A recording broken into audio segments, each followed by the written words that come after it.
What is going on, everybody? Welcome to the Perfect Mess Podcast. I'm your host, Ray Molina, and this is episode 108. I know it has been a minute, and I'm trying something new right now. Um, I don't know how this video is going to work out if you're watching on YouTube, but I'm trying to use the Zoom format so I can actually blur out the background. As you know, I do not have a studio for my podcast. Everything is done from my home. So I'm just trying to keep it. I don't know, keep the background blurred out so you don't see the craziness in my room because I have been living in a suitcase for the better part of a month. All right. So, anyways, before we jump off into this episode, let me tell you everything you need to know with regards to my socials and the website and all that stuff. Be sure to check me out on Instagram. My handle there is at It's Ray Molina. That is also my TikTok. The podcast is also on both platforms as well. It is at The Perfect Mess Pod. And the brand, which you see in my hat right here, is Beast or Famine. And that is also on TikTok and Instagram at It's Beast or Famine. All right. The website is raymolina.com. I am also on YouTube. Please, if you are watching on YouTube, hit that subscribe button and the little notification bell on the corner, and you will get notifications of any videos that I put up on YouTube. All right. Going back to the website, there's a lot of merchandise there, as always. You can listen to the podcast, watch the podcast there as well. Read some write-ups that I've done, and just kind of see what your boy is up to. And if you like the merchandise, I always appreciate the support. And you guys picking up any hats or shirts or whatever I have up there. I have a lot of stuff up there. So with that being said, let's see. Oh, I'm also on Twitter. I don't use Twitter very much. If you do see me tweet, it's probably coming from my Instagram. My Twitter is I am Ray Molina. All right. Other than that, you know what? Let me give me nah, that's good. I was going to put the fan on right now, but you know what? I think it's going to give me a lot of feedback. So let's talk about what I have been up to, man. I know a lot of you have probably been waiting to see a new episode for a minute, and I got to be honest with you.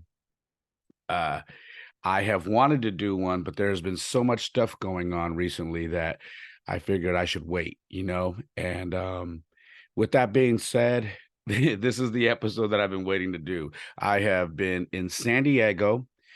I was in San Diego for about, I want to say 6 days. And then I came back for 3.5 days, literally didn't take anything out of my suitcase. Uh, Kept it packed. And then I worked for a little bit.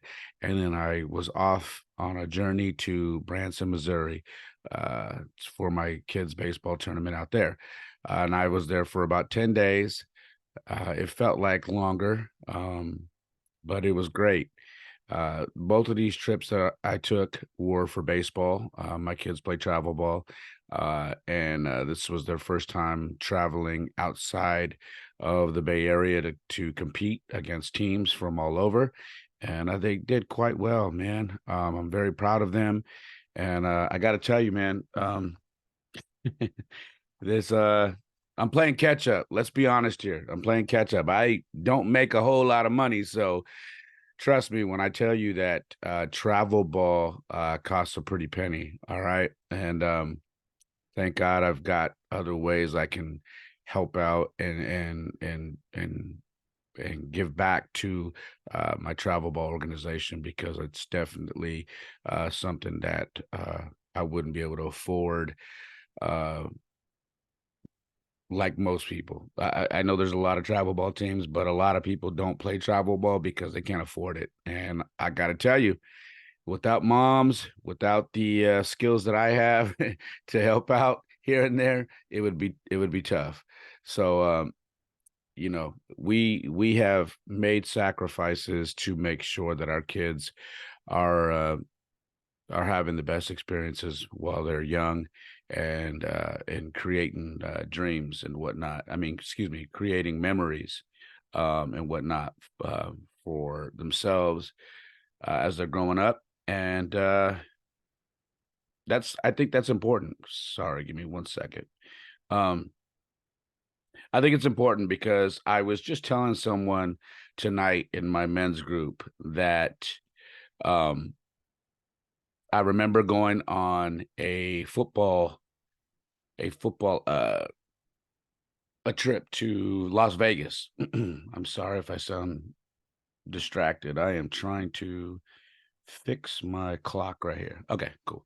Um, I went on a trip to Las Vegas when I was 14. I had just turned 14. Um, this was my last year playing PAL football, and that was the first time I had ever traveled outside of San Jose to compete in any type of sport. And we went out to Vegas, my football team, and we won a championship out there. We played a team from Redmond, Washington, and then we played a team from Salt Lake City, Utah, and we beat both of those teams pretty handily. And that was the first year that I ever made All Stars in football as a linebacker. And it was just overall a great experience. And I have never forgotten that trip. It was super, super, I don't know, influential in me uh, bunking with a bunch of kids who came from all kinds of different backgrounds. And to this day, and I will be 49 this September, I still talk about this trip because it was so instrumental in my upbringing. And just recently, this last football season, I ran into a buddy of mine, uh, and I spoke about him on this podcast at a San Jose State football game. I hadn't seen him in nearly 30 years, and the first thing out of our mouths was Las Vegas and us winning the championship. And I'm glad my kids were there because that was a very um, important moment for them to see that you will make friends playing ball that you will have for a lifetime. And that will be the first thing you talk about when you see them. So it was important. So this trip for my boys was very important. Both of these trips. Uh, San Diego was tough. I'll touch on that real quick. San Diego was tough because we knew we were going out there to compete with teams that were probably going to hand us our ass. And um, in pool play. And I'm not sure if a lot of you know what pool play is, but pool play is where you basically throw all the teams in the pool. You don't know who's good. You don't know who's facing teams that they probably shouldn't be in there with, but you put them all together and then you find out when the dust clears where everybody is best suited to play and what bracket they belong in. We, as it would have it, is we drew some of I think out of the top 10, we drew four of the top 10 teams that were there. And there was, I want to say 40 something teams, and we drew four of the top 10 teams. And mind you, we are a very young team. This was our 13U team, but we had a bunch of 12-year-olds playing up. And even, I believe we had a younger cat by the name, I don't want to give his name, uh, but he was 11. So they're competing with these other teams. And when I tell you we drew some of the toughest competition, we really did. We played teams that were so well put together. And I came to find out that a lot of them were all-star teams, teams that were pulled from an area and put together and assembled to be a competitive travel ball team. And that's okay. The way I am, I like when my kids play teams that are going to make them get better. And a lot of people will say, well, how'd they get better if they got their butts handed to them? Because they seen kids at that age and what they're capable of doing and how talented they are, and they are in a similar age bracket, which shows them that if they put in the work, that is the possibility. You have the possibility to be that good, but you got to do the work, and it's not out of your reach to do that. So I'm a fan of taking your licks and getting better and learning from it. So with that being said, we had a tough pool run. Couple of the games we were in it for a little bit, and then we ended up giving it up. But I will say this: I told the coaches, and now mind you, I wasn't a coach on either of these trips, but I was I handled all the media, which means the social media, the video work, the photos, the everything that you see online when it comes to Sluggers baseball. Uh, Typically, it's done by me, um, but I also double as a coach. I step in whenever the coaches need me to, whether it's to help the kids out when they're out there doing their thing or to hype them up or whatever. I step in to help out. Uh, but what I meant to tell you is this: I told the coaches if the kids can get through this pool round without being discouraged because they lost these games, we'll be all right once we get to our bracket because our bracket is where we belong. And then we will play teams that are similar to our style of baseball and closer to our experience. And that's what happened. Our kids stayed confident. They took their licks, so to say. They learned from it. They did compete. I was thoroughly impressed because a lot of these kids that we played against were absolute beasts. They were huge, and we got a little team. But they did well. We got to our bracket and then we ran the table. And in San Diego, that means we brought home a championship for our division. We had some nice rings. The kids were very, very excited. I was so proud of them because they didn't give up and they stayed the course and they showed that they deserved to be there. They showed that they belonged at this tournament. And for these kids, that was their first championship ring.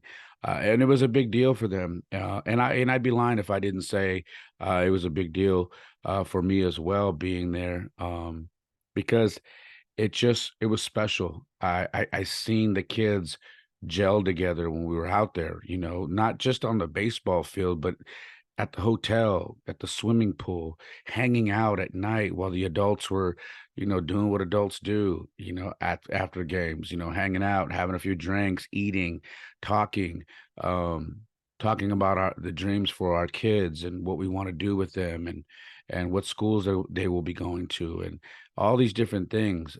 But watching these kids gel outside of the baseball field and then taking that to the baseball field and watching them gel there was just beautiful.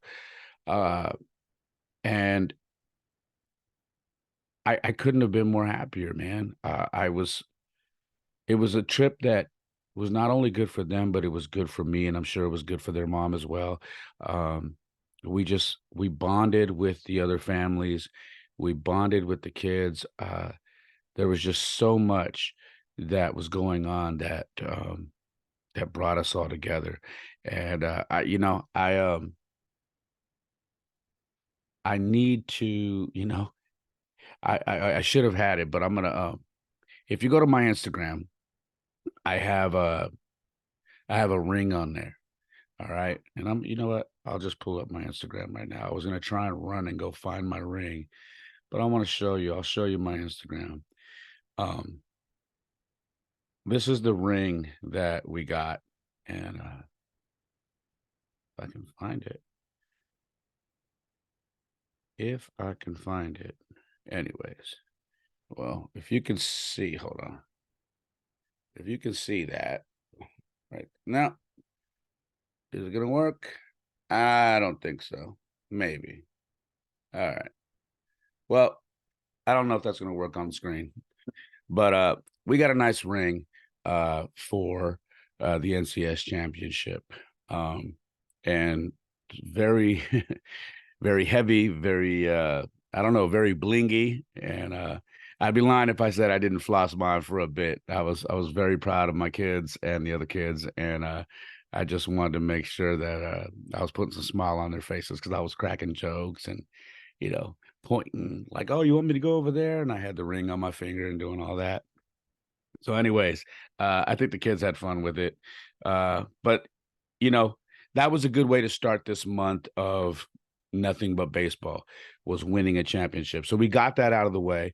For that team, both of my kids played on that team. That was excuse me, a 13U team, and my youngest always plays up. So Jordan and Jaden were able to play together, and I was proud of them. Uh, Especially Jaden, because Jaden played with a fractured finger. I don't know if I've shared that on my podcast yet. I don't think I have. But during this time, we went to the doctor, and the doctor said that he had a hairline, like a really thin fracture on his throwing hand, on his knuckle, on his index finger. And they said 6 to 8 weeks, no baseball, nothing. And that didn't happen because we paid a lot of money to play some baseball. And Jaden was like, I'm playing. And I said, we'll figure it out. So we got through it. He didn't catch that first San Diego trip because I didn't want him to take a foul ball off his finger. But he did hit, and he hit well. He batted over 300, which was great. Um, he played a very mean second base. In fact, the championship game, it felt like the baseball was trying to get him out of the game because there was a point where it felt like he got every ground ball that was hit by the batter, and it wasn't anything easy. It felt like every hit was a difficult play, and he held his ground. So that was well. Jordan balled out as per usual. Him, him and his buddy Eric, really went off. Eric especially went off. I think Eric was batting something close to like 700 or something. It was pretty wild. Jordan was up there as well. I think Jordan was batting 400 or something. But Jordan did a great job. He played third base, solid third base. Um, the thing that impressed me about Jordan was those teams that we played that handed us our ass in the pool play. He actually got a hit in I think almost every game.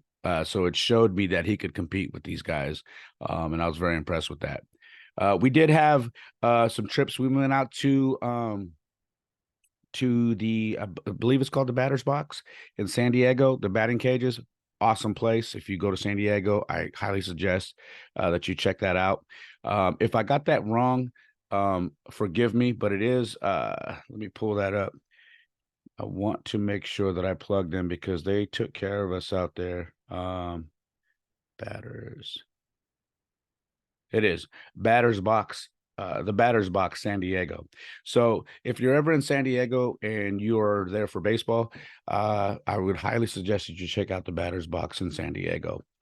They're on 3601 Sports Arena Boulevard in San Diego. Very dope place. They got video games. They got a full gym where you can work out. They've got different machines. They've even got the sorry, I'm still learning this, but they have the virtual batting cage where you can hit and it tells you where your ball would land in a stadium on the screen. So they have that. I mean, it's just a very dope place. And the guy who runs it, I believe, also is either one of the coaches or the guy who started MVP out there in San Diego, which is another travel ball organization. So make sure to check those guys out. Again, that's the Batter's Box in San Diego. We spent a lot of time there. San Diego, man, just great, wonderful trip. Got no complaints. And gosh, what else? I feel like I'm getting away from San Diego too fast. Before I let's see. Before I move on, let me think. I think that was it. We I was just proud of everybody out there, man. It was a good way to start our baseball month. These kids really gelled. And for the kids who were going to play in Branson, Missouri, which was our next trip, that was a good start for them. Now, some of the kids that played in San Diego weren't able to go to Branson because they had aged out. So this was our 12U team that was going to Branson, Missouri. And so Jordan couldn't play on this team, but Jordan did go out there as a coach. Now, the cool thing about Branson, so let me tell you about my 4 days when I got back, or my 3.5 days. So we get back from San Diego, right? And I'm like, yo, I need to work. Their mom was saying the same thing. And, I don't work virtual. So unless things are selling on my shop, on my website, by the way, it's raymolina.com. Unless things are selling on my shop while I'm on the road, I'm not making any money. So I, when I came back, I was like, gosh, I got to squeeze some work in. I'm going to have to go hard. So I told my kids, don't expect a whole lot because I got to work. I got to, so I hope, for those 3.5 days that we're here, you're going to be chilling. We're not going to do a whole lot. And so I grinded, and I got to be honest with you, I was a little stressed for a minute. And then, as always, I tell myself, how do you say you have faith if you don't, if when, things are tight, you panic, or you get stressed out. So I told myself, just leave it in God's hands. You know what I mean? Um, just put it in God's hands and he'll figure it out for you. There's always going to be a solution if you give, if you dig back into your faith. And I did that. And I was able to, um, make a few moves and come up with some money to get me through uh, for the month. And I'm proud of that. I always say I lean on God, and then I also lean on my hustle, man. And when I do those two things, I usually have a good outcome, and that's what happened. Like I said, you guys know that I do furniture restoration. I flip furniture, I repair furniture, I do all of that. I was able to come up on some furniture from a guy who won the lottery of storage. The guy said, I got everything I want out of it, but there's this left, there's that left. And ended up being a table, a desk, an antique table, an antique dresser. He didn't want nothing for him. And I saw the potential. I picked him up, did my thing like I always do, put the magic touch on him, replaced a few things, fixed a few little cracks here and there, shined them up, and put them up for sale. And I was able to flip within a day, and made that money that I needed to make in the 3.5 days that I was here. And it got me through to Branson, gave me some breathing room, which is what I definitely needed. I didn't want to go out there stressed out, and it worked. So lesson is dig into your faith. Have Always have faith. If you And it's not just about money, guys. It's about everything in life. Dig into your faith. Understand that life's going to get hard, and your stress and panicking and worrying is not going to help matters. But what will help is you digging into your faith and realizing that, if you do that and you lay it before God, God will see you through. Doesn't mean you get to sit on your butt. It means you still got to work, but he'll be right there to help you figure it out. But you got to get up and you got to do the work. So that's what I did. Now, moving on to Branson. Branson was awesome. Our trip there. Um, it sounds like it would have been rocky, but it really wasn't. We flew out super early in the morning from San Jose Airport. We went into Where did we go? We flew into Arizona, and then from Arizona we went to Tulsa, Oklahoma. And then from Tulsa, Oklahoma, we rented a car and drove 3 hours, or a little over 3 hours, into Branson, Missouri. And it wasn't too bad. I know that sounds like a lot, but money wise, it was just cheaper for us to hit a flight that had a stop on it. So that's what we did. My biggest fear was packing the baseball gear and them losing the baseball gear and us having a baseball tournament with no baseball gear. But man, everything worked out. Everything went smooth. We didn't lose anything, and that was beautiful. Because we needed everything. Now, on the flip side, we had, our coaches had a crazy time getting to Branson. Their flights were delayed. They had to get a voucher for a hotel room because their flight got put off to the next day. All these things. I ended up having to check the team in at Ballparks of America, which is a fantastic setup. You should get online and check them out.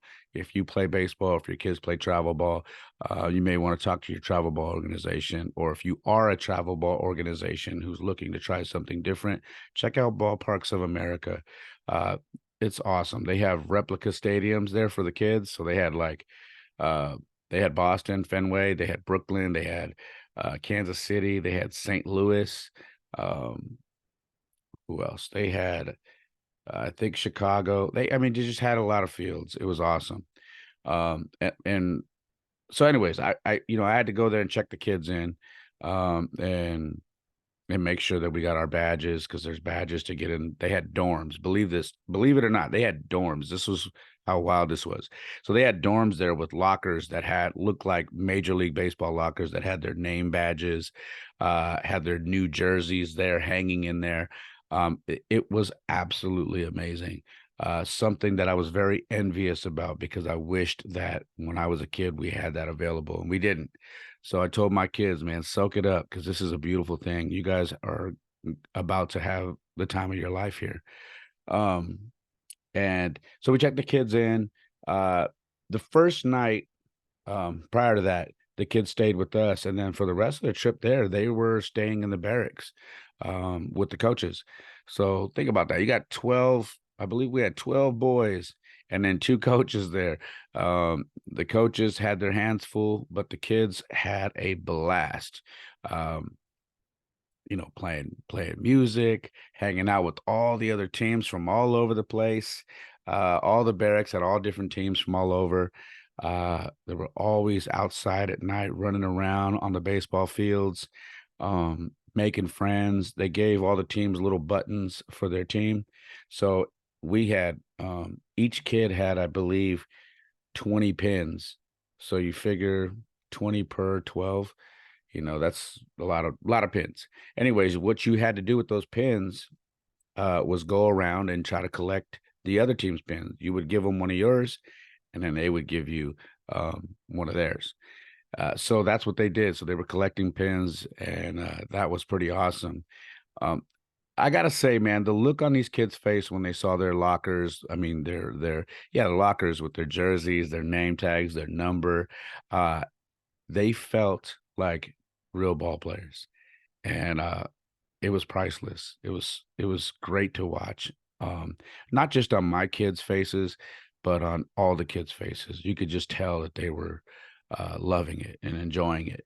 Um, the cool part was they got to spend a week together, bonding, learning about each other, hanging out, playing games together, staying up late, cracking jokes with the coaches. I told the coaches, you don't gotta tell anybody anything, because I know this is, when the parents are gone, the kids are gonna do what they do, and the coaches are gonna, let loose the leash a little bit and let them have some fun. And I told the kids, have fun, enjoy it, and always, there's always little hiccups here and there. They're boys, and you stay in a dorm for a week, you might butt heads here and there, but it was nothing major. Um, it was just a great experience to see the kids there. So the adults, we got to stay in our hotels or Airbnbs and do what adults do after the games. And the kids got to hang out and stay in their barracks. Now, we always had access to the kids, of course. If we wanted to, we had to go and, sign them out and they could come hang out with us. But for the most part, they were at the barracks with the other teams. And we were doing our parent thing, and then we would show up at the field for game time. I would go a little bit earlier because I had to do all the video work and take photos of all the kids and document the entire trip. So yes, I have a video that's an hour long right now that I got to get down to about 10 minutes. So so that'll be coming. And it'll be dope. So anyways, we played teams from all over, from Georgia, from Louisiana, from uh where else? Illinois, from Oregon. Gosh, there were so many other teams. Uh there was three Louisiana teams. There was a team from Florida, couple of teams from Florida, a couple of teams from Texas. I want to say 20 teams total, including us, and the only team from California was us. And I was praying, please don't go out there and embarrass ourselves. And we didn't. We did well. We competed. We competed. We had some first game jitters. I will say that. We played that team from Oregon, and shout out to those guys, man. Squad. Got a lot of love for these kids. Got a lot of love for that coaching staff. The squad team actually ended up winning the entire thing. They went undefeated. but we, that was our first game, and I think the kids had some jitters, and we competed but didn't play the way we play baseball. And whenever you hear me say that, it means we didn't play up to our potential. So that's where we our first game was a rough one, and then we got back on track. We ended up winning. Let's see, we lost a close one, and then we won three in a row. Um, and then we won, and then we lost one, then we won one, and so we ended up 4-3. But I'll tell you, man, we were in every game. We were hitting, which, oh man, baseball's tough. If you're not hitting, you're not going to win many games. And we were hitting this whole tournament. We were hitting, and I was very, very proud of. Pitching was on point. Um, I will always say this: baseball is about that one inning, and if you can avoid that one inning, you will probably win all your games. And usually, a team will have one inning that they crap the bed, and that's the deciding factor. So in the games that we lost, we had that one inning. Other than that, we balled out. We played really well. Now I got to tell you, man, shout outs out to the teams from Louisiana. I think they said they had three teams. I think one was Chaos, one was uh, Nola Spice, and the other one was the Bayou Bombers. Um, and the cool thing was the Southern teams. I liked them because it was all about respect, and every time we were done playing baseball, we all met in the center of the infield and we prayed, which was something that I really enjoyed. I thought that was really cool. So I want to shout those guys out, all those teams, man. Um, I got to tell you, man, Branson is something else. It's like I don't know. I compare it to Vegas. It's not Vegas meaning casino wise, but the layout meaning the buildings. The buildings are like they're done up like other cities. Well, Branson does that. Branson has a big building that looks like the Titanic. They have a building that has King Kong on it. Looks like it's knocking a building down. They have a huge Ferris wheel. They have golf, miniature golf everywhere. Uh, they just have. There's so much to do there in this little town. It was just a fun little town, man. The heat was something crazy. I shouldn't say the heat. I will say uh, the humidity was crazy. Uh, it was very, very hot and sticky. So when we first got to Branson, that very first day, I had me and my kids run. I said, "Hey, the next morning we're running," and they were like, "Why?" And I said, "Well, you've never been out here. I have. You're going to be wearing baseball uniforms, sweating. You're going to be wearing gear, Jaden, for catching, and you're going to be feeling it. So I need you to run with me in the morning so you understand what you're up against." So we did that, and I think it helped because they understood right away. Okay, I got to drink a lot of water, like more than I normally do, and they did well. I ended up becoming some. I don't know, man. I really became someone who uh, was basically someone said a mascot, inspirational speaker. Because while I was videotaping and recording everything and documenting everything, I also was hyping the kids up because there were times when they were down. It was times when I could see the heat and the humidity was getting to them. And I did what I do as a coach and what I do here on this podcast, and I talk these kids up in a way that I don't know a coach would do. I probably let my football side come out of me because I was out there, and you can hear it in my voice. I lost my voice. It was worse a couple of days ago, which is why I had to hold off on this podcast. But I did my thing out there to really get these kids hyped and excited and motivated to play baseball. In fact, we started this ritual where this pregame ritual where I would hit 50 push-ups before every game. So every time I said, "All right, let's hit it," and the team would rally around me and they would count them out, and I would hit 50 push-ups for the sluggers. And they would take my cowboy hat and they would use that for any big plays, home runs. They would wear the cowboy hat after that, and they would jump around and dance. And then Coach Eddie would have them do um, a circle of dancing to the song La Chona, which is a Spanish song, and they would take my hat and they would dance in a circle. So we did a lot of things to try to get these kids motivated and keep them happy and excited about playing out there. And I think it worked because we definitely came home with a winning record, 4-3. We balled out. We showed that we deserved to be there. We didn't embarrass ourselves, and we made some amazing, I think, long lifetime friends out there. Um, I think the parents bonded, and I will be very honest with you. I drank too much for me. I never drink like that, and I drank because I told myself, "Listen, I don't go on vacation hardly ever. I am gonna drink this week and enjoy myself and hang out with all the adults." And we never get to do that, especially with these families, because it's always business as usual. And we had some time to hang with ourselves, so we all got to know each other, listen to what kind of music we like, talk about our families, get learn how to play cards, do all kinds of stuff, learn our funny quirks and things that that uh, I don't know, rub us the wrong way about each other or our friends, whatever, you name it, we did it. And I wanted to enjoy that.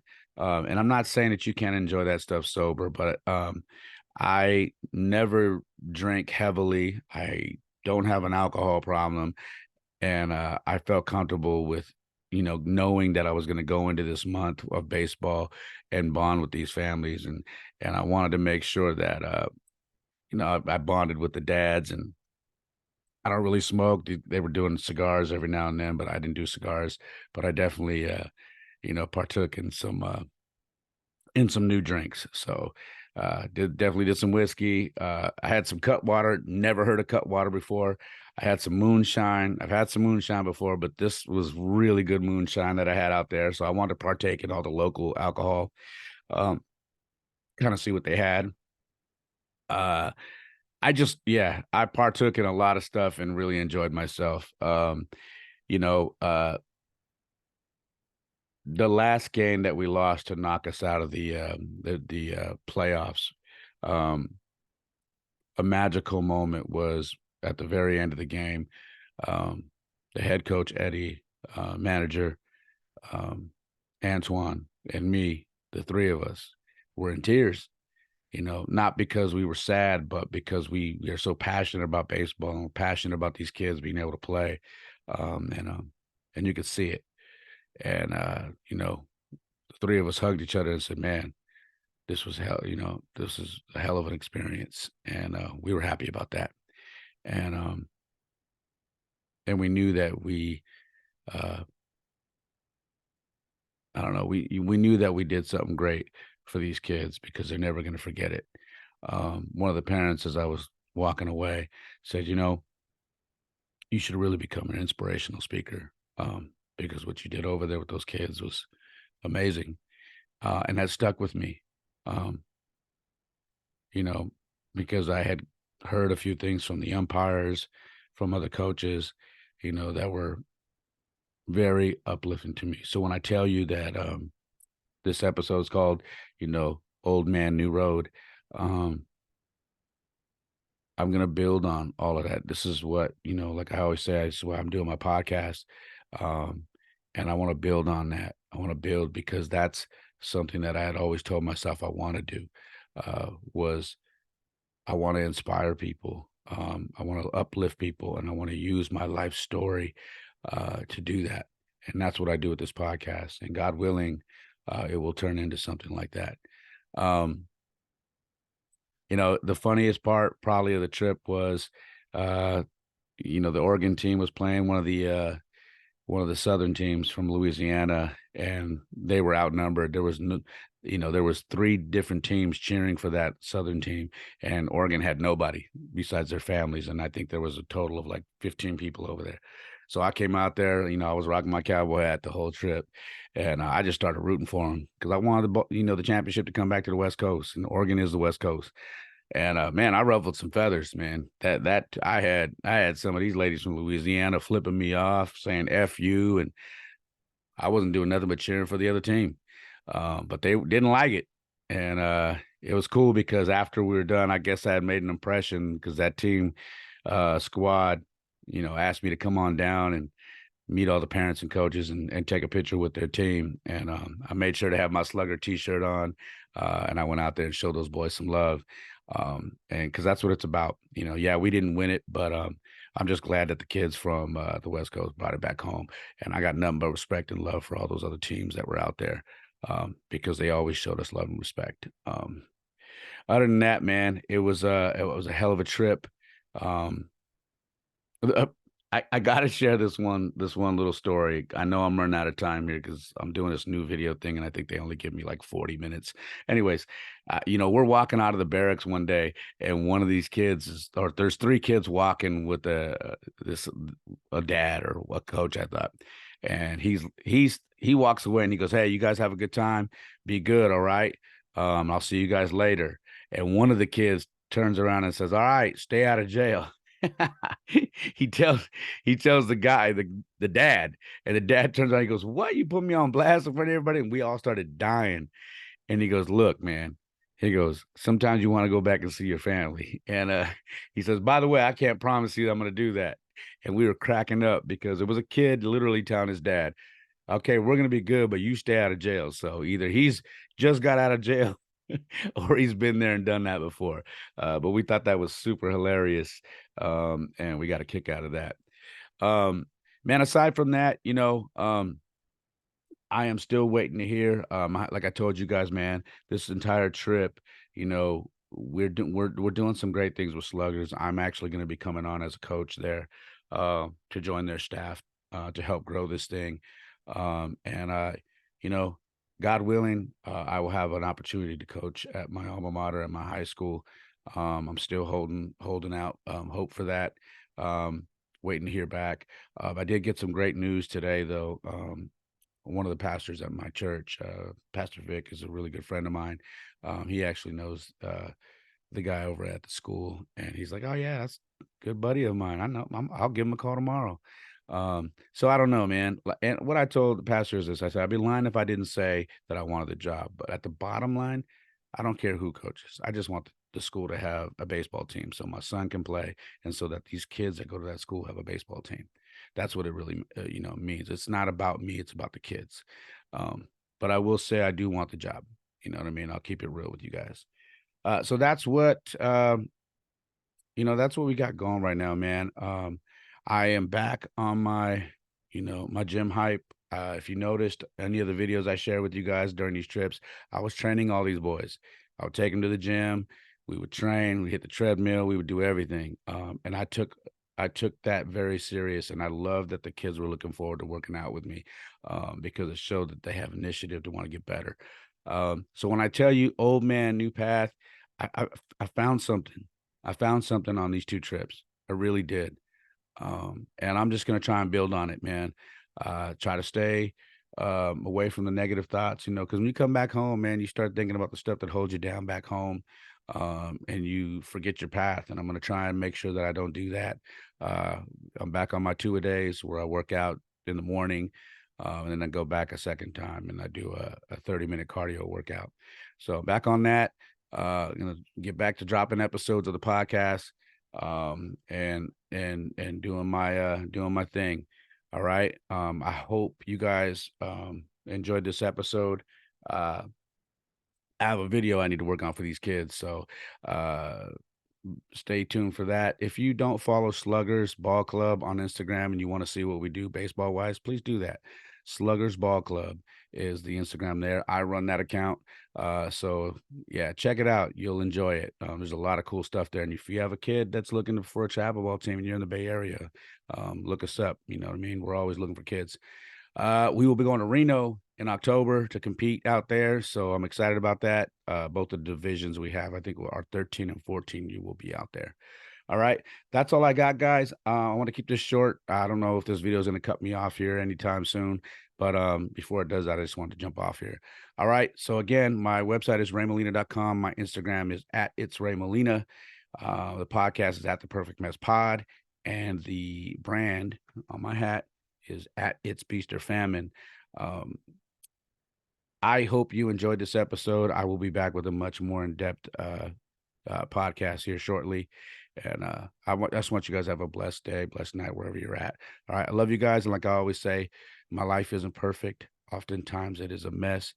But for me, it is the perfect mess. Peace. I love you.